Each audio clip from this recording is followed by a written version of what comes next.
takes one failure to knock us down. Brothers and sisters, I want to share an insight with you from the story of Cain and Abel that you would not have seen or understood before. I mean, I myself have read the story of Cain and Abel several times in my life, but whenever you study the scriptures, you come across something new, something different, and I have a mind blowing insight for you that is going to bless your life immensely. So stay around till the end of the video. But before I can let you know this secret, let you know what the Lord is really communicating, please do like and subscribe to the channel so together we can take the gospel to the utmost parts of the world. Now, you know the story. What happens? There is a sacrifice. Cain and Abel both do a sacrifice. Abel's sacrifice is accepted, but Cain's sacrifice is not accepted, and he becomes very sour. He becomes very sad. He becomes very angry. He becomes very bitter, and he's angry, and his countenance falls, as the scripture is saying. Now, let's see and read this verse together and see what it is saying. And it says in Genesis chapter 4, and I'm going to be reading from verse 4 to 7. It says, "But Abel brought some of the firstborn of his flock, even the fattest of them, and the Lord was pleased with Abel and his offering. But with Cain and his offerings he was not pleased. So Cain became very angry, and his expression was downcast. Then the Lord said to Cain, "Why are you angry? And why is your expression downcast?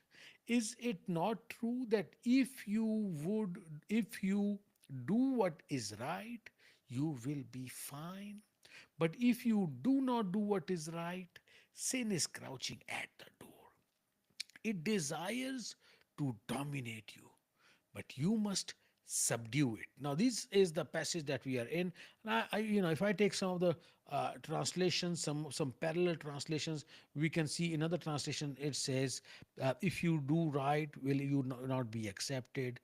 You will be accepted if you do what's right. If you do well, you will be accepted. If you do what is right, you will be accepted. If you do well, will your face not be cheerful?" You see, so all of these, if you do well, you shall be accepted. Now, all of these passages, we see that the Lord is saying, don't worry about your failure. Don't worry if it didn't work out. And this is the insight that really blessed my life, is that although I've seen this and read this passage before, this is a new insight that the Lord, as I was listening to a sermon, this point came across so strongly. And the point is simply is, don't be a perfectionist. You see, whenever life does not go according to our plans, whenever we face a failure, whenever we face a downfall, whenever we face or the other person gets accepted, or the other person gets promoted, or the other person is doing well in life, and we are struggling, and for, maybe financially, in family, or emotionally, or in any ways, or if we are not getting ahead, don't we get angry? If we have a failure, if we have a setback, don't we feel angry? Doesn't our countenance fall? Doesn't our expression go down? Meaning, doesn't our mood get affected? And yes, it does. But what is the Lord saying? If we will go back into the passage and we will see what the Lord is saying, the Lord is simply saying, "Why are you angry? Why is your expression downcast? Is it not true that if you do what is right, you will be fine? Is it not true that if you do right, you will be fine?" In another translation, it says, "If you do well, will you not be accepted? If you do not do well, sin lies at the door." If you do, you see, so what is the scripture saying?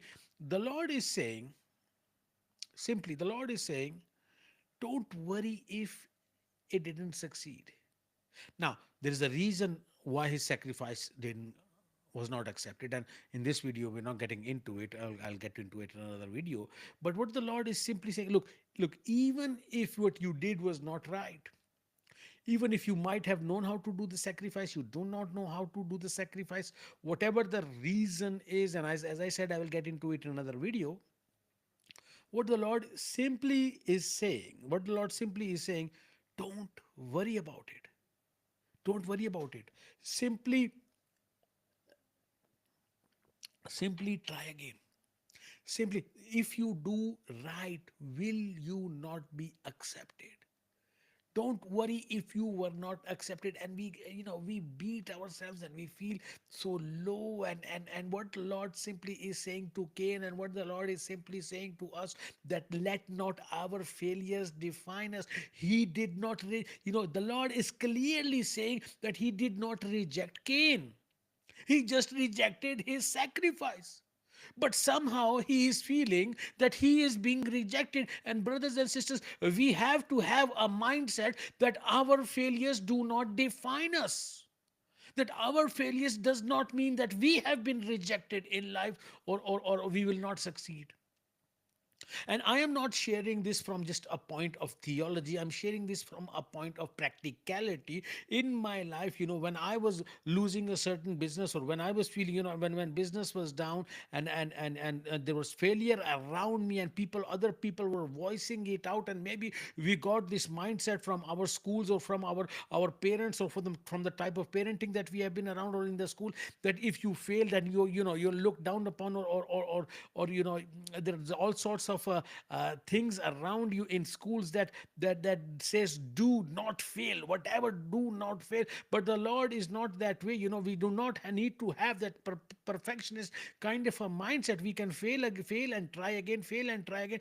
Doesn't mean that it's a good thing that we will all we like failing. But what means is that failing is a kind of a teacher. It is kind of leading us and showing us the path. And in my life, when I was failing in business, or when I had a certain loss in business, I was so low, and I was given this drum beat around me by even close people around me, that you're a failure, and this is wrong, and you made this decision wrong, and this decision wrong.